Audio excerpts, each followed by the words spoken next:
Dear students, I am Sudarsh. We are making our efforts for you. I have recorded lessons from 11th class book and also from 12th class for you. And our today's topic is from your 12th class book, A Chameleon. This is the lesson from part C from your book, A Rainbow of English, A Chameleon. It's written by Anton Chekhov. Anton Chekhov was a Russian physician and an author, considered to be among the greatest writers of short stories in history. ਐਂਟਨ ਚੈਕੋਵ ਇੱਕ Russian physician ਸੀ ਅਤੇ ਇੱਕ author ਸੀ ਅਤੇ ਉਸਨੇ ਬਹੁਤ ਸਾਰੇ greatest writer ਨੂੰ short stories ਦਾ ਕਿਹਾ ਜਾਂਦਾ ਹੈ। ਇਸ career as a dramatist produced 4 classics and his best short stories are held in high esteem by writers and critics. Chekhov practiced as a medical doctor throughout most of his literary career. Medicine is my lawful wife, as he was a doctor and it was natural for him to think so. He said that he once said, and literature is my mistress. Written stories only for financial gain, but as his artistic ambition grew, he made formal innovations which have influenced the evolution of the modern short story. His originality consists in an early use of the stream of consciousness technique, later adopted by James Bryce and modernists. ਉਸਨੇ short stories ਲਿਖੀਆਂ। Consciousness technique ਸੀ ਜਿਸ ਨੂੰ James ਜੋਇਸ ਅਤੇ ਹੋਰ ਜਿਹੜੇ ਮਾਡਰਨਿਸਟ author ਸੀ ਉਹਨਾਂ ਨੇ follow ਕੀਤਾ। Story is about a police superintendent who is bothered by a man looking for easy money. The man is introduced when he chases down a dog, and from here the story starts. Man is chases meaning ਪਿੱਛਾ ਕਰਨਾ। ਇੱਕ ਆਦਮੀ ਆ ਰਿਹਾ ਹੈ ਅਤੇ ਔਰ ਇੱਕ dog ਦਾ ਪਿੱਛਾ ਕਰਦਾ ਹੈ in front of the superintendent and shows him his bleeding finger. And it's most important line in the starting that he is showing his bleeding finger to the crowd, claiming the dog bit him for reason. He is claiming that the dog has bitten him without any reason. He demanded to be compensated for his pain, but the crowd claimed that the man had burned the dog with a cigarette and the dog had retaliated. ਵਿੱਚੋਂ ਖੂਨ ਵਹਿ ਰਿਹਾ ਔਰ ਕਹਿ ਰਿਹਾ ਕਿ ਕੁੱਤੇ ਨੇ ਉਸਨੂੰ ਕੱਟਿਆ, ਬਟ ਜਿਹੜੀ ਕਰਾਊਡ ਆ ਉਹ ਕਹਿ ਰਹੀ ਹੈ ਕਿ ਆਦਮੀ ਦਾ ਕਸੂਰ ਹੈ, ਇਸਨੇ ਡੌਗ ਨੂੰ ਸਿਗਰਟ ਦੇ ਨਾਲ ਜਲਾਇਆ। ਰਿਟੈਲੀਏਟ ਮੀਨਿੰਗ ਹੁੰਦਾ ਪ੍ਰਤੀਕਰਮ ਕਰਨਾ, ਜਿਸ ਦਾ ਉਸਨੇ ਪ੍ਰਤੀਕਰਮ ਕੀਤਾ। The superintendent changes his stance at time and again like a chameleon. Now why name of the chapter is chameleon? Chameleon meaning ਉਹ ਬਾਰ-ਬਾਰ ਆਪਣਾ ਨੇਚਰ ਚੇਂਜ ਕਰਦਾ ਸੀ, ਆਪਣਾ ਰੰਗ ਬਦਲਦਾ ਸੀ ਗਿਰਗਿਟ ਦੀ ਤਰ੍ਹਾਂ। ਐਂਡ ਇਸ ਕਰਕੇ ਸੁਪਰੀਡੈਂਟ ਜਿਹੜਾ ਉਸਨੂੰ ਕੀ ਕਿਹਾ ਗਿਆ ਕਿ ਇਹ ਸਾਰੇ ਕੇਸ ਦੇ ਵਿੱਚ ਉਹ ਅਲੱਗ-ਅਲੱਗ ਤਰ੍ਹਾਂ ਦੇ ਉਹ ਅਕੋਰਡਿੰਗ ਟੂ ਦਾ ਸਿਚੁਏਸ਼ਨ ਆਪਣੇ ਆਪ ਨੂੰ ਚੇਂਜ ਕਰ ਰਿਹਾ। That's why the name of the story is a chameleon. The story goes on to figure out whose dog it is. ਸਾਰੀ ਸਟੋਰੀ ਜਿਹੜੀ ਹੈ ਇਹ ਸਾਨੂੰ ਦੱਸਦੀ ਹੈ ਕਿ ਕਿਹਦਾ ਕੁੱਤਾ ਇਹ, and it's read that the dog belongs to the general's brother. ਪਤਾ ਕੀ ਚੱਲਦਾ ਕਿ ਜਨਰਲ ਦੇ ਬ੍ਰਦਰ ਦਾ ਡੌਗ ਹੈ। Being friends with the general the superintendent sends the dog back to its owner. ਕਿਉਂਕਿ ਉਹ ਜਨਰਲ ਦਾ ਦੋਸਤ ਹੈ, ਇਸ ਕਰਕੇ ਕੀ ਹੈ ਉਹ ਡੌਗ ਨੂੰ ਉਸਦੇ ਓਨਰ ਕੋਲ ਵਾਪਸ ਭੇਜ ਦਿੰਦਾ ਹੈ। The police superintendent Ochumelov is walking across the market square. ਇਹ ਮਾਰਕੀਟਸ ਦੇ ਜਿਹੜੇ ਚਰਸਤੇ ਦੇ ਵਿੱਚੋਂ ਗੁਜ਼ਰ ਰਿਹਾ। Wearing a new overcoat, he is wearing a overcoat and carrying a parcel under his arm. ਉਸਦੀ ਆਰਮ ਦੇ ਨੀਚੇ ਉਸਨੇ ਇੱਕ ਪਾਰਸਲ ਪਕੜਿਆ ਹੋਇਆ। a red haired policeman strides after him. stride meaning walks after him. ਇੱਕ ਲਾਲ ਵਾਲਾਂ ਵਾਲਾ ਪੁਲਿਸਮੈਨ ਉਸਦੇ ਪਿੱਛੇ ਚੱਲ ਰਿਹਾ ਹੈ। and with the sieve full of confiscated gooseberries in his hands. sieve meaning ਇੱਕ ਉਸਦੇ ਕੋਲ ਛਾਨਣੀ ਪਕੜੀ ਹੋਈ ਹੈ। And there is silence all around, ਅਤੇ ਸਾਰੇ ਪਾਸੇ ਸੋਲ ਇਨ ਦ ਸਕੁਅਰ। ਇੱਕ ਵੀ ਸੋਲ ਮੀਨਿੰਗ ਉੱਥੇ ਇੱਕ ਵੀ ਕੋਈ ਵੀ ਵਿਅਕਤੀ। Contours of the shops and taverns look out upon God's world disconsolately. Tavern meaning ਸ਼ਰਾਬਖਾਨੇ ਅਤੇ ਦੁਕਾਨਾਂ ਪਰਮਾਤਮਾ ਦੇ ਸੰਸਾਰ ਨੂੰ ਡਿਸਕਨਸੋਨੇਟਲੀ ਮੀਨਿੰਗ ਡਿਸਪੁਆਇੰਟਡ ਨਿਰਾਸ਼ ਹੋ ਕੇ ਦੇਖ ਰਹੀਆਂ ਹਨ। Like hungry mouths there is not even a beggar near them. ਇਹ ਵਿਅਕਤੀਆਂ ਦੇ ਮੂੰਹ ਅੱਡੇ ਹੋਏ ਹੋਣ ਪਰ ਉੱਥੇ ਕੋਈ ਵੀ ਭਿਖਾਰੀ ਵੀ ਨਹੀਂ ਹੈ। So you bite you damned brute Ochumelov hears suddenly. Ochumelov ਅਚਾਨਕ ਸੁਣਦਾ ਹੈ। ਡੈਮਨ ਮੀਨਿੰਗ ਕਿਸੇ ਨਿੰਦਿਆ ਕਰਨਾ। Brute meaning let him go, ਲੜਕੇ ਉਸਨੂੰ ਜਾਣ ਨਾ ਦਿਓ। Biting is prohibited nowadays. ਤੁਹਾਨੂੰ ਤੁਸੀਂ ਜਾਣਦੇ ਹੋ ਕਿ ਜਿਹੜਾ ਕੱਟਣਾ ਹੁਣ ਮਨਾ ਹੈ। ਪ੍ਰੋਹਿਬਿਟ ਮੀਨਿੰਗ ਮਨਾ ਕਰਨਾ। Hold him There is the sound of a dog yelping. Archmelive looks in the direction of the sound and sees a dog hopping on three legs. About her, एक ਜਿਹੜੀ ਇੱਕ ਵਿੱਚ ਉਹਨੂੰ ਨਜ਼ਰ ਆਈ ਜਿਹੜੀ ਕਿ 3 ਲੈਗਸ ਦੇ ਉੱਪਰ ਹੈ, ਲੰਗੜਾ ਕੇ ਚੱਲ ਰਹੀ ਹੈ। ਰਨ ਆਊਟ ਆਫ ਪਿਚੂਗਨਸ ਟਾਈਮ ਬਰਚਾਰਡ, ਅਤੇ ਉਹ ਟਾਈਮ ਬਰਚਾਰਡ ਦੇ ਵਿੱਚੋਂ ਬਾਹਰ ਨਿਕਲੀ। ਅ ਮੈਨ ਇਨ ਅ ਸਟਾਰਚ ਕਾਟਨ ਸ਼ਰਟ, ਇੱਕ ਆਦਮੀ ਜਿਸਨੇ ਸਟਾਰਚ ਵਾਲੀ ਕਾਟਨ ਦੀ ਸ਼ਰਟ ਪਹਿਨੀ ਹੋਈ ਹੈ। ਵਿਦ ਹਿਜ਼ ਕੋਟ ਅਨਬਟਨਡ, ਅਤੇ ਉਸ ਦਾ ਜਿਹੜਾ ਵੇਸਟ ਕੋਟ ਹੈ ਉਸ ਨੂੰ ਉਹਨੇ ਬਟਨ ਖੋਲ੍ਹੇ ਹੋਏ ਆ। ਇਸ ਚੇਜ਼ਿੰਗ ਹਰ, ਉਸ ਦਾ ਉਹ ਪਿੱਛਾ ਕਰ ਰਿਹਾ। Her is used for the dog, he runs after her, ਉਸ ਦੇ ਪਿੱਛੇ ਦੌੜਦਾ। And throwing his body forward falls down and seizes the dog by her hind legs, ਪਿਛਲੀਆਂ ਲੱਤਾਂ ਤੋਂ ਪਕੜ ਲੈਂਦਾ। There is a yelping and a shout of don't let go, sleepy countenances are prudent। ਫਿਰ ਇੱਕ ਵਾਰ ਆਵਾਜ਼ ਆਉਂਦੀ ਹੈ ਕਿ ਇਸ ਨੂੰ ਨਾ ਜਾਣ ਦਿਓ। ਕਾਉਂਟੀਨੈਂਸਿਸ ਮੀਨਿੰਗ ਫੇਸਿਸ, ਦੇਖਦੇ ਹੈ ਜਿਹੜੇ ਚਿਹਰੇ ਦੁਕਾਨਾਂ 'ਚੋਂ ਬਾਹਰ ਨਿਕਲਦੇ। ਐਂਡ ਸੂਨ ਆ ਕਰਾਊਡ, ਅਤੇ ਕਿ ਜਲਦੀ ਇੱਕ ਭੀੜ ਆ ਜਾਂਦੀ ਹੈ। Which seems to have sprung out of the earth, ਜਿਹੜੀ ਇਸ ਤਰ੍ਹਾਂ ਲੱਗਦੀ ਹੈ ਕਿ ਧਰਤੀ ਦੇ ਵਿੱਚੋਂ ਨਿਕਲੀ ਹੋਵੇ, ਅਤੇ ਉਹ ਟਾਈਮ ਬਰਚਾਰਡ ਦੇ ਆਲੇ ਦੁਆਲੇ ਆ ਕੇ looks like a row your honour says the policeman. Policeman ਕੀ ਕਹਿੰਦਾ ਹੈ? ਝਗੜਾ ਹੋ ਰਿਹਾ ਹੋਵੇ, ਨਾਈਜ਼ਿੰਗ ਕਰਨ, ਇਸ ਤਰ੍ਹਾਂ ਦਿਖਾਈ ਦਿੰਦਾ ਜਿੱਦਾਂ ਕੋਈ ਝਗੜਾ ਹੋ ਰਿਹਾ। Ochumelov makes a half turn to the left and strides towards the crowd. Ochumelov ਅੱਧਾ ਮੁੜਦਾ ਖੱਬੇ ਪਾਸੇ ਨੂੰ ਅਤੇ ਭੀੜ ਵੱਲ ਜਾਂਦਾ। He says the aforementioned man in the unbuttoned waistcoat standing close by the gate of the time bazaar, holding his right hand in the air and displaying a bleeding finger to the crowd। and ਉਹ ਕੀ ਦੇਖਦਾ ਕਿ ਉਹ ਜਿਹੜਾ ਪਹਿਲਾਂ ਆਦਮੀ ਦੀ ਗੱਲ ਕੀਤੀ ਗਈ ਹੈ, ਸ਼ੁਰੂ ਵਿੱਚ ਜਿਹੜਾ ਆਦਮੀ ਸੀ, ਉਹ ਫਿਰ ਹੁਣ ਕੀ ਕਰ ਰਿਹਾ? ਆਪਣੀ ਬਲੀਡਿੰਗ ਫਿੰਗਰ ਕਰਾਊਡ ਨੂੰ ਸ਼ੋਅ ਕਰ ਰਿਹਾ। On his half drunken face there is plainly written, ਉਸਦੇ and there is plainly written I shall pay you out euro, so meaning ਬਦਮਾਸ਼, ਮੈਂ ਤੈਨੂੰ ਪਤਾ ਦੱਸਾਂਗਾ। pay you out, indeed the very finger ਹੈ flag of victory, ਅਤੇ ਉਹ ਆਪਣੀ ਉਂਗਲੀ ਇਸ ਤਰ੍ਹਾਂ ਦਿਖਾ ਰਿਹਾ ਜਿਸ ਤਰ੍ਹਾਂ ਕਿ ਉਹ ਜਿੱਤ ਦਾ ਨਿਸ਼ਾਨ ਹੋਵੇ। in this man Archimede recognized ਹਰੀਕਿਊਨ ਦਾ ਗੋਲਡਸਮਿਥ। ਹਰੀਕਿਊਨ ਇੱਕ ਸੁਨਿਆਰੇ ਦਾ ਕੰਮ ਕਰਦਾ, ਉਸਨੂੰ ਆਰਚੀਮੇਲੇ ਪਹਿਚਾਣਦਾ। The culprit who has caused the sensation with a sharp muzzle meaning nose ਜਾਂ ਮਾਊਥ। ਇੱਕ ਉਹਦੇ ਕੋਲ ਸਫੈਦ ਰੰਗ ਦਾ ਕੁੱਤਾ ਹੈ, ਅਤੇ ਜਿਸ ਦਾ ਕਿ sharp patch on her back, ਅਤੇ ਉਸ ਦੀ ਪੇਟ ਦੇ ਉੱਪਰ ਜੈਲੋ ਪੈਚ ਹੈ। Is sitting on the ground with her 4 paws outstretched, ਅਤੇ ਉਹ ਗਰਾਊਂਡ ਦੇ ਉੱਪਰ ਬੈਠਾ ਅਤੇ ਉਸਨੇ ਆਪਣੇ ਅਗਲੇ ਪੰਜੇ ਜਿਹੜੇ ਫੈਲਾਏ ਹੋਏ ਆ। In the middle of the crowd, ਭੀੜ ਦੇ ਵਿਚਕਾਰ। ਟ੍ਰੈਂਬਲਿੰਗ ਆਲ ਓਵਰ, ਅਤੇ there is an expression of misery and terror in her tearful eyes are filled with misery and terror, ਉਹ ਡਰ ਅਤੇ ਦੁੱਖ ਦੇ ਨਾਲ ਭਰਿਆ ਹੋਇਆ। What's it all about? Ochumelov inquires, Ochumelov ਪੁੱਛਦਾ ਹੈ ਕੀ ਹੈ ਸਾਰੀ ਗੱਲ। Pushing his way through the crowd, ਉਹ ਭੀੜ ਵਿੱਚੋਂ ਆਪਣਾ ਰਸਤਾ ਬਣਾਉਂਦਾ। What are you here for? Why are you waving your finger? ਤੂੰ ਇੱਥੇ ਕੀ ਕਰ ਰਿਹਾ ਹੈ? ਤੂੰ ਆਪਣੀ ਉਂਗਲੀ ਕਿਉਂ ਹਿਲਾ ਰਿਹਾ ਹੈ? Who was it shouted? Was walking along here not interfering with any one, your honour.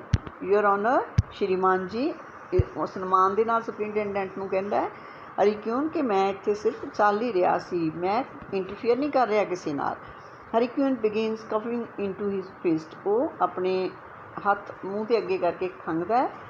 I was talking about firewood to Mitry Mitrich, ਮੈਂ ਸ਼੍ਰੀਮਾਨ ਮਿਤਰਿਚ ਦੇ ਨਾਲ ਗੱਲ ਕਰ ਰਿਹਾ ਸੀ। When this low brute for no rhyme or reason bit my finger, ਜਦੋਂ ਇਸ ਨੀਚ ਜਾਨਵਰ ਨੇ ਮੈਨੂੰ ਬਿਨਾਂ ਕਿਸੇ ਕਾਰਨ ਤੋਂ ਕੱਟਿਆ। ਯੂ ਮਸਟ ਐਕਸਕਿਊਜ਼ ਮੀ, ਤੁਹਾਨੂੰ ਮੈਨੂੰ ਮਾफ़ ਕਰ ਦੇਣਾ ਚਾਹੀਦਾ। I am a working man, my knee fine work, I must have damages, ਜੇ ਨਹੀਂ ਤਾਂ ਮੇਰਾ ਕੀ ਹੈ, ਨੁਕਸਾਨ ਹੋ ਜਾਏਗਾ। I shall not be able to use this finger for week, ਕਿਉਂਕਿ ਮੈਂ ਇਸ ਉਂਗਲੀ ਨੂੰ ਇੱਕ ਹਫ਼ਤੇ ਲਈ ਨਹੀਂ ਵਰਤ ਸਕਦਾ। Maybe it's not even the law your honour, ਸ਼੍ਰੀਮਾਨ ਜੀ, ਇਹ ਕਾਨੂੰਨ ਵੀ ਨਹੀਂ ਹੈ, but that one should put up with it from a beast. If everyone is going to be bitten, life won't be worth living, ਜੇ ਇਸ ਤਰ੍ਹਾਂ ਹੀ ਹਰ ਇੱਕ ਇਸ ਦਾ ਤਾਂ ਜੀਵਨ ਜੀਣ ਦੇ ਯੋਗ ਨਹੀਂ ਰਹੇਗਾ। ਵੈਰੀ ਗੁੱਡ ਸੇਜ਼ ਆਰਚੀਮੇਲੇ ਸਟਰਨਲੀ, ਸਟਰਨਲੀ ਮੀਨਿੰਗ ਸਖਤੀ ਨਾਲ। ਆਰਚੀਮੇਲੇ ਸੁਪਰਿੰਟੈਂਡੈਂਟ ਹੈ, ਇੱਥੇ ਹੁਣ ਕੀ ਉਹ ਸਖਤੀ ਨਾਲ ਕਹਿੰਦਾ ਹਾਂ ਬਹੁਤ ਚੰਗੀ ਗੱਲ ਹੈ। Cuffing and raising his eyebrows, ਉਹ ਕੀ ਹੈ, ਖਾਂਸੀ ਕਰਦਾ ਅਤੇ ਆਪਣੀਆਂ ਅੱਖਾਂ ਉੱਪਰ ਨੂੰ ਉਠਾਉਂਦਾ। Very good, whose dog is it? ਬਹੁਤ ਚੰਗੀ ਗੱਲ ਹੈ, ਕਿਸ ਦਾ ਕੁੱਤਾ ਹੈ? ਆਈ ਵੋਂਟ ਲੈਟ ਦਿਸ ਪਾਸ, ਮੈਂ ਇਸ ਨੂੰ ਨਹੀਂ ਜਾਣ ਦਿਆਂਗਾ। ਆਈ ਸ਼ੈਲ ਟੀਚ ਟੂ ਲੈਟ ਦੇ ਡੌਗਸ ਰਨ ਆਲ ਓਵਰ ਦਾ ਪਲੇਸ, ਮੈਂ ਉਹਨਾਂ ਨੂੰ ਦੱਸਾਂਗਾ ਕਿ ਕਿਸ ਤਰ੍ਹਾਂ ਉਹ ਆਪਣੇ ਕੁੱਤਿਆਂ ਨੂੰ ਇਸ ਤਰ੍ਹਾਂ ਦੌੜਨ ਦਿੰਦੇ ਹੈ। This time these gentry were looked after if they won't be obey the regulations. ਜੇ ਉਹ ਰੈਗੂਲੇਸ਼ਨਸ ਦੀ ਪਾਲਣਾ ਨਹੀਂ ਕਰਦੇ, ਰੈਗੂਲੇਸ਼ਨ ਕਾਨੂੰਨ ਦੀ, ਤਾਂ ਇਹਨਾਂ ਦੀ ਕੇਸ ਦੇਖਿਆ ਜਾਵੇਗਾ। ਵੈਨ ਹੀ ਇਜ਼ ਫਾਈਨ, ਜਦੋਂ ਉਸਨੂੰ ਫਾਈਨ ਹੋ ਗਿਆ, ਦ ਬਲੈਗਾਰਡ ਮੀਨਿੰਗ ਡਿਸऑनेस्ट ਪਰਸਨ। ਇਹ ਸ਼ਬਦ what it means to keep dogs and such stray cattle. ਮੈਂ ਉਹਨੂੰ ਦੱਸਾਂਗਾ ਕਿ ਇਸ ਤਰ੍ਹਾਂ ਕੁੱਤੇ ਰੱਖਣ ਦਾ ਕੀ ਮਤਲਬ ਹੈ, ਸਟ੍ਰੇ ਮੀਨਿੰਗ ਤੇ ਅਵਾਰਾ ਜਿਹੜੇ ਪਸ਼ੂ। ਗਿਵ ਹਿਮ ਅ ਲੈਸਨ, ਮੈਂ ਉਸਨੂੰ ਸਬਕ ਸਿਖਾਵਾਂਗਾ। ਜੈਲਡਰਿਨ ਕ੍ਰਾਈਜ਼ ਅ ਸੁਪਰੀਟੈਂਡੈਂਟ ਜੈਲਡਰਿਨ ਨੂੰ ਆਵਾਜ਼ ਲਗਾਉਂਦਾ। Addressing the policeman, find out whose dog this is and draw a report. ਉਹ ਕਹਿੰਦਾ ਕਿ ਪਤਾ ਕਰੋ ਇਹ ਕਿਸ ਦਾ ਕੁੱਤਾ ਹੈ ਤੇ ਇੱਕ ਰਿਪੋਰਟ ਤਿਆਰ ਕਰੋ। And the dog must be strangle meaning ਗਲਾ ਕੁੱਟ ਕੇ, ਕਹਿੰਦਾ ਕੁੱਤੇ ਨੂੰ ਗਲਾ ਕੁੱਟ ਕੇ ਮਾਰ ਦੇਣਾ ਚਾਹੀਦਾ। Without lee it's sure to be mad, ਇਹ ਜ਼ਰੂਰ ਮੈਡ ਹੋਏਗਾ। Whose dog is it, I ask, ਮੈਂ ਪੁੱਛਦਾ ਹਾਂ ਕਿ ਕਿਸ ਦਾ ਕੁੱਤਾ ਹੈ। Fancy it's General Zhigalov says someone in the crowd. ਹੁਣ ਭੀੜ ਵਿੱਚੋਂ ਕੋਈ ਹੋਰ ਬੋਲਦਾ ਹੈ ਕਿ ਜਨਰਲ ਜਿਗਾਲੋਵ ਦਾ ਡੌਗ ਹੈ। General Zhigalov help me off with my coat Yeldyrin. ਫਿਰ ਉਹ ਕਹਿੰਦਾ ਕਿ ਜੈਲਡਰਿਨ ਮੇਰਾ ਕੋਟ ਉਤਾਰ ਦਿਓ। It must be a sign of rain, ਕਹਿੰਦਾ ਬਹੁਤ ਜ਼ਿਆਦਾ ਗਰਮੀ ਹੈ, ਹੋ ਸਕਦਾ ਬਾਰਿਸ਼ ਹੋਵੇ। There is one thing I can't make but it came to bite you, ਕਹਿੰਦਾ ਇੱਕ ਗੱਲ ਨਹੀਂ ਮੈਨੂੰ ਪਤਾ ਲੱਗੀ ਕਿ how it came to bite you, ਤੈਨੂੰ ਕੱਟਣ ਵਾਸਤੇ ਕਿਸ ਤਰ੍ਹਾਂ ਆਇਆ। ਔਰਚੁਮਿਲੇਵ ਟਰਨਸ ਟੂ ਹਰੀਕਿਊਨ, ਔਰਚੁਮਿਲੇਵ ਹਰੀਕਿਊਨ ਵੱਲ ਜਾਂਦਾ ਹੈ। ਤੁਸੀਂ ਤਿੰਨ ਕਰੈਕਟਰ ਜੈਲਡਰਿਨ, ਔਰਚੁਮਾਈਲਿਓ ਐਂਡ ਹਰੀਕਿਊਨ, ਇਹ ਯਾਦ ਰੱਖਣੇ, ਇਹਨਾਂ ਦੇ ਸਪੈਲਿੰਗ ਯਾਦ ਕਰ ਲੈਣੇ।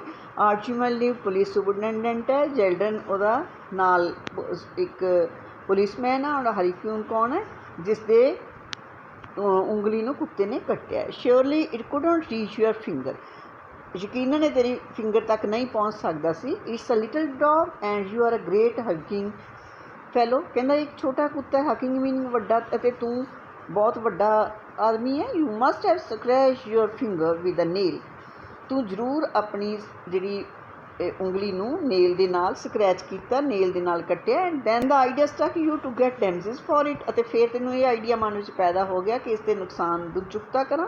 ਵੀ all know your sort, I know you devils, ਅਸੀਂ ਤੁਹਾਡੀ ਕਿਸਮ ਦੇ ਲੋਕਾਂ ਨੂੰ ਜਾਣਦੇ ਹਾਂ। Devil meaning in her face your honour for a joke, ਕਿਉਂਕਿ ਹੁਣ ਉਹਨੇ ਜਨਰਲ ਜਿਗਾਲੋਵ ਦਾ ਨਾਮ ਲੈ ਦਿੱਤਾ, ਇਸ ਕਰਕੇ ਆਰਚੁਮਿਲੇਵ ਦਾ ਬਿਹੇਵੀਅਰ ਚੇਂਜ ਹੋ ਗਿਆ ਅਤੇ ਉਹ ਜੋ ਹਰੀਕਿਊਨ ਨੂੰ ਡਾਂਟਣ ਲੱਗ ਪਿਆ। ਫਿਰ ਕਹਿੰਦੇ ਕੋਈ ਇਹਦੇ ਫੇਸ ਦੇ ਉੱਪਰ ਸਿਗਰਟ ਲਗਾਈ, ਜੋਕ ਮੀਨਿੰਗ ਮਜ਼ਾਕ ਦੇ ਤੌਰ 'ਤੇ। And she had the sense to snap it him, ਅਤੇ ਇਸ ਕਰਕੇ ਉਸਨੇ ਇਸ ਨੂੰ ਕੱਟਿਆ ਹੈ। He is a nonsensical fellow your honour, ਸ਼੍ਰੀਮਾਨ ਜੀ ਉਸਨੂੰ ਸਮਝ ਨਹੀਂ ਹੈ। ਦੈਟਸ ਅ ਲਾਈਸ ਕੰਟਰੀ, ਬਦਮਾਸ਼ ਇਹ ਝੂਠ ਹੈ। ਯੂ ਡਿਡ ਨਾਟ ਸੀ, ਤੂੰ ਨਹੀਂ ਜਾਣਦਾ, so why tell lies about it, ਤੂੰ ਇਸ ਦੇ ਬਾਰੇ ਝੂਠ ਕਿਉਂ ਬੋਲਦਾ ਹੈ। ਹਿਜ਼ ਆਨਰ ਕੌਣ ਹੈ, ਆਰਚੁਮਿਲੇਵ ਦੇ ਲਈ ਵਰਡ ਵਰਤਦਾ ਕਿ ਉਹ ਜਿਹੜਾ ਇੱਕ ਜੈਂਟਲਮੈਨ ਹੈ ਉਹ ਦੇਖੇਗਾ ਕਿ ਸੱਚ ਕੀ ਹੈ ਅਤੇ ਝੂਠ ਕੀ ਹੈ, ਅਤੇ ਐਂਡ ਇਨ ਗॉड्स ਸਾਈਟ, ਅਤੇ ਪਰਮਾਤਮਾ ਦੀ ਦ੍ਰਿਸ਼ਟੀ ਵਿੱਚ ਕੀ ਚੰਗਾ ਹੈ। And if I am lying light the court decide, lying meaning ਝੂਠ ਬੋਲ ਰਿਹਾ, ਜੇ ਮੈਂ ਝੂਠ ਬੋਲ ਰਿਹਾ ਤਾਂ ਕੋਰਟ ਡਿਸਾਈਡ ਕਰੇਗੀ। It's written in the law ਵਿੱਚ ਲਿਖਿਆ ਹੋਇਆ, ਵੀ ਆਰ ਆਲ ਇਕੁਅਲ ਨਾਓ, ਬਰਾਬਰ ਹਾਂ। My own brother in the police, let me tell you, ਮੈਂ ਤੁਹਾਨੂੰ ਦੱਸ ਦਿਆਂ ਕਿ ਮੇਰਾ ਭਰਾ ਵੀ ਪੁਲਿਸ ਦੇ ਵਿੱਚ ਹੈ। ਡੋਂਟ ਆਰਗਿਊ, ਕਹਿੰਦਾ ਕਿ ਤੁਸੀਂ ਬਹਿਸਬਾਜ਼ੀ ਨਾ ਕਰੋ। ਨੋ ਦੈਟਸ ਨੋਟ ਦ ਡਨਰਲ ਡੌਗ, ਨਹੀਂ ਉਹ ਡਨਰਲ ਦਾ ਕੁੱਤਾ ਨਹੀਂ ਹੈ। ਸੇਜ਼ ਦਾ ਪੁਲਿਸਮੈਨ, ਫਿਰ ਪੁਲਿਸਮੈਨ ਕਹਿੰਦਾ ਵਿਦ ਪ੍ਰੋਫਾਊਂਡ ਕਨਵਿਕਸ਼ਨ, ਪ੍ਰੋਫਾਊਂਡ ਮੀਨਿੰਗ ਪੂਰੀ ਤਰ੍ਹਾਂ ਗੰਭੀਰਤਾ ਦੇ ਨਾਲ, ਕਨਵਿਕਸ਼ਨ ਮੀਨਿੰਗ ਦੋਸ਼ ਸਿੱਧੀ ਕਰਨਾ, ਤਾਂ ਉਹ ਕੀ ਹੈ ਪੂਰੀ ਤਰ੍ਹਾਂ। ਜਨਰਲ ਦਾ ਨਹੀਂ ਹੈ, the general hasn't got one like that, general ਕੋਲ ਅਜਿਹਾ ਨਹੀਂ ਹੈ। His are mostly setters, setters ਹੁੰਦੇ ਸ਼ਿਕਾਰੀ ਕੁੱਤੇ, ਉਸ ਤੋਂ ਜ਼ਿਆਦਾ ਕੁੱਤੇ ਸ਼ਿਕਾਰ। ਕੀ ਤੁਸੀਂ ਇਸ ਕਾਰਨ ਲਈ ਇਸ ਨੂੰ ਜਾਣਦੇ ਹੋ। ਯੈਸ ਯੂਅਰ ਆਨਰ, ਹਾਂ ਸ਼੍ਰੀਮਾਨ ਜੀ, I know it to. The general has valuable dogs, general ਦੇ ਕੋਲ ਬਹੁਤ ਕੀਮਤੀ ਕੁੱਤੇ ਹਨ। ਟੋਰੂ ਬੰਗੀ ਨਸਲ, ਸੈਟਰਸ ਮੀਨਿੰਗ ਸ਼ਿਕਾਰੀ। And this is a goodness knows what, no coat no shape, a low creature. No coat meaning ਇਹਦੀ ਨਾ ਤਾਂ ਕੋਈ ਫਰ ਹੈ ਨਾ ਇਹਦੀ ਸ਼ੇਪ ਹੈ, ਲੋ ਕ੍ਰੀਏਚਰ ਬੜੀ ਘਟੀਆ ਕਿਸਮ ਦਾ ਇਹ ਡੌਗ ਹੈ। And to keep a dog like that, ਅਤੇ ਇਸ ਤਰ੍ਹਾਂ ਦਾ ਡੌਗ ਰੱਖਣਾ। Where the sense of it, ਇਹ ਕਿੱਥੇ ਲਿਖਿਆ।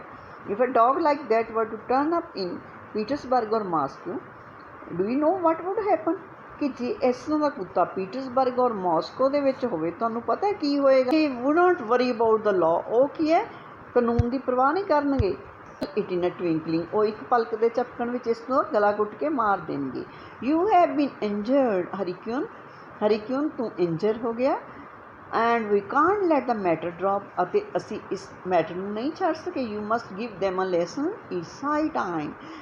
Jet maybe it's the general's says the policeman, policeman ਕਹਿੰਦਾ ਹੋ ਸਕਦਾ ਹੈ ਜਨਰਲ ਦਾ ਹੀ ਹੋਵੇ। Thinking aloud, it's not written on its face, ਇਸ ਦੇ ਚਿਹਰੇ ਉੱਪਰ ਨਹੀਂ ਲਿਖਿਆ। ਆਈ ਸੌ one like it the other day in his chart, ਮੈਂ ਉਸ ਦੇ ਵਿਹੜੇ ਵਿੱਚ ਇੱਕ ਦਿਨ ਪਹਿਲਾਂ ਵੀ ਇਸ ਤਰ੍ਹਾਂ ਦਾ ਦੇਖਿਆ ਸੀ। It's the general's that is certain says a voice in the crowd. ਹੁਣ ਭੀੜ ਜਿਵੇਂ ਅਲੱਗ-ਅਲੱਗ ਤਰ੍ਹਾਂ ਲੋਕ ਗੱਲਾਂ ਕਰਦੇ ਆ ਅਤੇ ਇੱਕ ਹੋਰ ਆਵਾਜ਼ ਆਉਂਦੀ ਹੈ ਕਿ ਯਕੀਨਨ ਜਨਰਲ ਦਾ। Help me on with my overcoat Yeldyrin, ਫਿਰ ਕਹਿੰਦਾ ਜੈਲਡਰਨ ਤੂੰ ਮੈਨੂੰ ਮੇਰਾ ਓਵਰਕੋਟ ਪਹਿਨਾ ਦੇ। My lad the wind is getting up, ਹਵਾ ਚੱਲ ਰਹੀ ਹੈ। ਆਈ ਐਮ ਕੋਲਡ, ਮੈਨੂੰ ਠੰਡ ਲੱਗ ਰਹੀ ਹੈ। You take it to the general's, ਇਹਨੂੰ ਜਨਰਲ ਕੋਲ ਲੈ ਜਾ। ਐਂਡ ਇਨਕੁਆਇਰ ਦੇਅਰ, ਅਤੇ ਉੱਥੇ ਜਾ ਕੇ ਇਨਕੁਆਇਰ ਕਰੋ ਨਾ। ਹੁਣ ਤਾਂ ਉਸ ਤੋਂ ਬਾਅਦ ਉਹ ਕਹਿੰਦਾ ਕਿ ਮੈਨੂੰ ਠੰਡ ਲੱਗ ਰਹੀ ਹੈ। Say I found it and sent it and tell him not to let it out in the street, ਕਹਿੰਦਾ ਇਹਨੂੰ ਕੁੱਤੇ ਨੂੰ ਛੱਡ ਦੇ ਅਤੇ ਉਹਨੂੰ ਦੱਸੋ ਕਿ ਗਲੀ ਵਿੱਚ ਨਾ ਭੇਜੇ। It may be a valuable dog, ਇਹ ਕੀਮਤੀ ਹੋ ਸਕਦਾ। ਪਹਿਲਾਂ ਇਹਨੂੰ ਘਟੀਆ ਕਹਿੰਦੇ ਸੀਗੇ, ਹੁਣ ਕਹਿੰਦਾ ਵੈਲਿਊਏਬਲ ਹੋ ਸਕਦਾ। And if every swine goes sticking a cigar in its mouth, ਕਹਿੰਦਾ ਫਿਰ ਸਵਾਈਨ, ਹੁਣ ਮੂਰਖ ਵਿਅਕਤੀ ਕਿਸ ਨੂੰ ਕਹਿੰਦਾ ਉਹ ਹਰੀਕਿਊਨ ਨੂੰ, ਕਿ ਕਹਿੰਦਾ ਹਰ ਕੋਈ ਵਿਅਕਤੀ ਕੁੱਤੇ ਦੇ ਮੂੰਹ ਵਿੱਚ ਸਿਗਾਰ ਲਗਾ ਦੇਗਾ। It will soon be ruined, ਤਾਂ ਇਹ ਤਬਾਹ ਹੋ ਜਾਏਗਾ। A dog is a delicate animal, dog ਇੱਕ ਡੈਲੀਕੇਟ ਐਨੀਮਲ ਹੈ। And you put your hand to blockhead, it's not you displaying you are fool of a finger, it's your own fault. Use ਦਾ ਮਤਲਬ ਕੋਈ ਲਾਭ ਨਹੀਂ ਹੈ ਕਿ display ਦਿਖਾਣਾ, ਤੂੰ ਆਪਣੀ ਮੂਰਖ ਆਪਣੀ ਉਂਗਲ ਦਿਖਾ ਰਿਹਾ, ਕੋਈ ਫਰਕ ਨਹੀਂ। ਬਲੌਕ ਹੈਡ ਦਾ ਮਤਲਬ ਮੂਰਖ ਜਿਸ ਨੂੰ ਸਮਝ ਨਾ ਹੋਵੇ। ਕੁੱਕ ਆਸਕ ਹਿਮ, ਹਾਏ ਪ੍ਰੋਹਰ, ਕਹਿੰਦਾ ਕਿ ਜਨਰਲ ਦਾ ਕੁੱਕ ਆ ਰਿਹਾ ਹੈ, ਉਸਨੂੰ ਪੁੱਛਦੇ ਹਾਂ, ਪ੍ਰੋਹਰ ਹੈ ਉਸਦਾ ਨਾਮ। Come here my dear man, look at this dog, is one of yours, ਕਹਿੰਦਾ ਇੱਥੇ ਆ ਅਤੇ ਇਸ ਨੂੰ ਦੇਖ ਕੀ ਤੇਰਾ ਕੁੱਤਾ ਹੈ। What an idea, we have never had one like that. Prokhor ਕਹਿੰਦਾ ਕਿ ਸਾਡੇ ਕੋਲ ਅਜਿਹਾ ਨਹੀਂ ਹੈ। There is no need to waste time asking says Ochumelov, Ochumelov ਕਹਿੰਦਾ ਫਿਰ ਤਾਂ ਟਾਈਮ ਬਰਬਾਦ ਕਰਨ ਦੀ ਕੋਈ ਗੱਲ ਨਹੀਂ ਹੈ। ਇਟਸ ਅ ਸਟ੍ਰੇ ਡੌਗ, ਪਹਿਲਾਂ ਇਹਨੂੰ ਵੈਲਿਊਏਬਲ ਡੌਗ ਕਹਿੰਦਾ, ਹੁਣ ਫਿਰ ਕਹਿੰਦਾ ਕਿ ਸਟ੍ਰੇ ਡੌਗ ਹੈ, ਅਵਾਰਾ ਡੌਗ, ਅਵਾਰਾ ਕੁੱਤਾ ਹੈ। There is no need to waste time talking about it, ਗੱਲਾਂ ਕਰਕੇ ਸਮਾਂ ਬਰਬਾਦ ਨਾ ਕਰੋ। Since he says it's a stray dog it is, it must be destroyed, that's all about it। ਕਿ ਸਟ੍ਰੇ ਡੌਗ ਹੈ ਅਤੇ ਸਟ੍ਰੇ ਡੌਗ ਕੀ ਹੈ, ਡਿਸਟਰੋਏ ਕਰ ਦੇਣਾ ਚਾਹੀਦਾ, ਉਹਨੂੰ ਮਾਰ ਦੇਣਾ ਚਾਹੀਦਾ, ਇਹੀ ਸਾਰੀ ਗੱਲ ਹੈ। It's not our dog, Prokhor goes on, ਫਿਰ ਪ੍ਰੋਹਰ ਕਹਿੰਦਾ ਕਿ ਸਾਡਾ ਨਹੀਂ ਹੈ ਇਹ। It belongs to the general's brother, ਕਿਸ ਦਾ, ਕਿ ਜਨਰਲ ਦੇ ਭਰਾ ਦਾ ਹੈ। ਹੂ ਅਰਾਈਵ ਦ ਅਦਰ ਡੇ, ਜਿਹੜਾ ਕਿਸੇ ਦਿਨ ਆਇਆ ਸੀ। Our master doesn't care for hounds, ਸਾਡਾ ਮਾਲਕ ਜਿਹੜਾ ਸ਼ਿਕਾਰੀ ਕੁੱਤਿਆਂ ਲਈ ਪਰਵਾਹ ਨਹੀਂ ਕਰਦਾ। Hounds meaning but his honour is fond of them, ਪਰ ਉਹ ਕੀ ਉਹਨਾਂ ਦਾ ਸ਼ੌਕੀਨ ਹੈ। ਹਾਊਂਡਸ ਔਰ ਸੈਟਰਸ ਸ਼ਿਕਾਰੀ ਕੁੱਤਿਆਂ ਨੂੰ ਕਿਹਾ ਜਾਂਦਾ। You don't say his excellency brother is here, ਕਹਿੰਦਾ ਫਿਰ ਤੂੰ ਇਹ ਨਹੀਂ ਕਹਿ ਰਿਹਾ ਹਿਜ਼ ਐਕਸੀਲੈਂਸੀ ਔਰ ਯੂਅਰ ਓਨਰ, ਇਹ ਸਨਮਾਨ ਦੇ ਸ਼ਬਦ ਹੈ, ਕਿਸੇ ਰੁਤਬੇ ਦੇ ਵਿੱਚ ਉੱਚੇ ਵਿਅਕਤੀ ਲਈ ਵਰਤਨੇ ਹੋਣ ਤਾਂ। ਫਿਰ ਉਹ ਕਹਿੰਦਾ ਕਿ ਹਿਜ਼ ਐਕਸੀਲੈਂਸੀ ਦਾ ਬ੍ਰਦਰ ਇੱਥੇ ਹੈ, ਵਾਲਦੀਮੀਰ ਇਵਾਨਿਚ, ਉਸਦਾ ਨਾਮ ਕੀ ਹੈ, ਵਲਾਦੀਮੀਰ ਇਵਾਨਿਚ। ਵਲਾਦੀਮੀਰ ਮਿਲਿਵ, ਆਰਚੂਮਿਲੇਵ ਪੁੱਛਦਾ ਹੈ। And his whole face beams with an ecstatic smile, ecstatic meaning ਉਤਸੁਕ, ਉਸਦੇ ਚਿਹਰੇ ਦੇ ਵਿੱਚ ਤੇ ਮੁਸਕਰਾਹਟ ਆ ਜਾਂਦੀ। Well I never and I didn't know has he come on a visit, ਕਹਿੰਦਾ ਉਹ ਮੈਨੂੰ ਪਤਾ ਹੀ ਨਹੀਂ ਚੱਲਿਆ ਕਿ ਉਹ ਇੱਥੇ ਆਇਆ ਹੋਇਆ। Yes well I never, he could not stay ਅਵੇ ਫਰੋਮ ਹਿਜ਼ ਬ੍ਰਦਰ, ਕਹਿੰਦਾ ਕਿ ਉਹ ਆਪਣੇ ਭਰਾ ਤੋਂ ਦੂਰ ਨਹੀਂ ਰਹਿ ਸਕਦਾ। And they I didn't know, so this is honour's dog, ਇਹ ਫਿਰ ਜਨਰਲ ਦਾ ਸਨਮਾਨ, ਜਨਰਲ ਦਾ ਕੁੱਤਾ ਹੈ। Delighted to hear it, delight meaning ਖੁਸ਼ ਹੋਣਾ, ਮੈਨੂੰ ਇਹ ਸੁਣ ਕੇ ਖੁਸ਼ੀ ਹੋਈ ਹੈ। ਟੇਕ ਇਟਸ ਨਾਟ ਅ ਬੈਡ ਪਪ, ਕਹਿੰਦਾ ਲੈ ਜਾਓ ਇਹ ਵੀ ਕ੍ਰੀਚਰ, ਇਹ ਲਾਈਵਲੀ ਕ੍ਰੀਚਰ ਹੈ। ਸਨੈਪਡ ਐਟ ਦਿਸ ਫੈਲੋਜ਼ ਫਿੰਗਰ, ਇਸਨੇ ਇਸ ਦੇ ਫੈਲੋ ਦੇ ਫਿੰਗਰ ਦੇ ਉੱਪਰ ਕੱਟਿਆ। ਹਾਂ ਹਾਂ, ਕਮ ਵਾਈ ਆਰ ਯੂ ਸ਼ਿਵਰਿੰਗ, ਆਓ ਤੁਸੀਂ ਕਿਉਂ ਕੰਬ ਰਹੇ ਹੋ।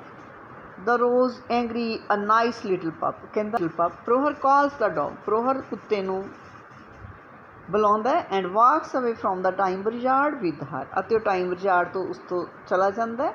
ਦ ਕਰਾਊਡ ਲਾਵਸ ਐਟ ਹਰੀਕਿਊਨ, ਅਤੇ ਭੀੜ ਹਰੀਕਿਊਨ ਦੇ ਉੱਪਰ ਹੱਸਦੀ ਹੈ। ਆਰਚੂਮਿਲੇਵ ਥ੍ਰੈਟਨਸ ਹਿਮ, ਆਰਚੂਮਿਲੇਵ ਉਸ ਨੂੰ ਧਮਕੀ ਦਿੰਦਾ ਹੈ ਕਿ ਮੈਂ ਤੈਨੂੰ ਸਮਾਰਟ ਬਣਾਵਾਂਗਾ। And wrapping himself in his great coat, ਅਤੇ ਉਸ ਨੂੰ ਆਪਣੇ ਗ੍ਰੇਟ ਕੋਟ ਦੇ ਵਿੱਚ ਰੈਪ ਕਰਕੇ goes on his way across the square, ਅਤੇ ਉਹ ਆਪਣੇ ਉਸ ਚੁਰਾਹੇ ਤੋਂ ਚਲਾ ਜਾਂਦਾ। ਹੁਣ ਥਰੈਟਰ ਦੇ ਵਿੱਚ ਇਹ ਦੱਸਿਆ ਗਿਆ ਕਿ ਇਹ ਜਿਹੜਾ ਤੁਹਾਡਾ ਅਹੁਦਾ ਹੈ ਉਹ ਉਸ ਦੇ ਨਾਲ ਹੀ ਜਿਹੜੇ ਲੋਕ ਹੈ ਉਹ ਚੇਂਜ ਹੋ ਜਾਂਦੇ ਹੈ। ਜਿਸ ਤਰ੍ਹਾਂ ਕਿ ਜਨਰਲ ਦਾ ਡੋਗ ਜਦੋਂ ਦੱਸਿਆ ਜਾਂਦਾ ਤਾਂ ਉਹੀ ਆਰਚੀਵਿਲੇਵ ਜਿਹੜਾ ਕਿ ਸੁਪਰੀਟੈਂਡੈਂਟ ਹੈ ਉਹ ਰਿਸਪੈਕਟਫੁਲ ਹੋ ਜਾਂਦਾ। ਜਦੋਂ ਉਹਨੂੰ ਪਤਾ ਲੱਗਦਾ ਕਿ ਸਟ੍ਰੇ ਡੋਗ ਹੈ ਤਾਂ ਉਹਦੇ ਪ੍ਰਤੀ ਉਹਦਾ ਬਿਹੇਵੀਅਰ ਬਦਲ ਜਾਂਦਾ। It's students, there are 16 short questions and you have to write down these questions from the lesson and